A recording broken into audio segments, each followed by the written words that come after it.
নমস্কার, বিবিপি নিউজে আপনাদের স্বাগত। আমি পলাশ। এই মুহূর্তে আমি দাঁড়িয়ে আছি দক্ষিণেশ্বর। বুঝতেই পারছেন, আজ শুভ নববর্ষ। সকাল থেকেই মন্দির প্রাঙ্গণ একদম পুণ্যার্থীদের সমাগমে ভর্তি। সবাইকে জানাই শুভ নববর্ষের প্রীতি, শুভেচ্ছা ও আন্তরিক অভিনন্দন। আমি দেখাতে বলবো এই মন্দির প্রাঙ্গণের যে দৃশ্যটা, একবারটি ক্যামেরাটা ঘুরিয়ে দেখানোর জন্য অনুরোধ করব।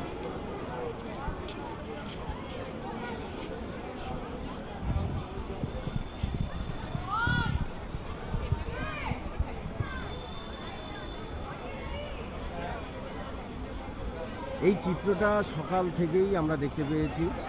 এমনকি এখন আর মাত্র কিছুক্ষণ পরই, অর্থাৎ ঠিক 7:30টার সময় মন্দির বন্ধ হয়ে যাবে, সেরকমই জানিয়েছে মন্দিরের পূজা কমিটি সদস্যরা।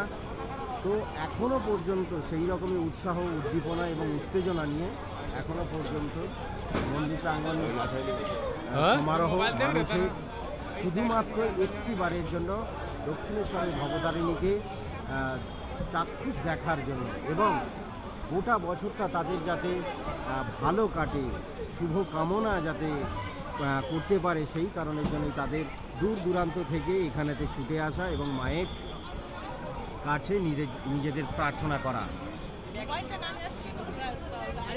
আপনাদের যে চিত্রটা আমি তুলে দেখালাম, এটা সত্যি অভূতপূর্ব।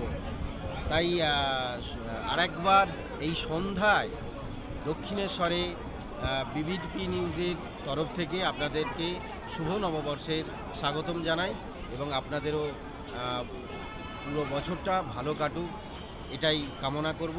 আর আপনারা বিবিপি নিউজের পাশে থাকুন, বিবিপি নিউজ দেখুন, বিবিপি নিউজকে সাবস্ক্রাইব করুন এবং লাইক কমেন্টস করুন। আপনাদের কমেন্টসটা খুব ইম্পর্টেন্ট। ধন্যবাদ, ভালো থাকবেন।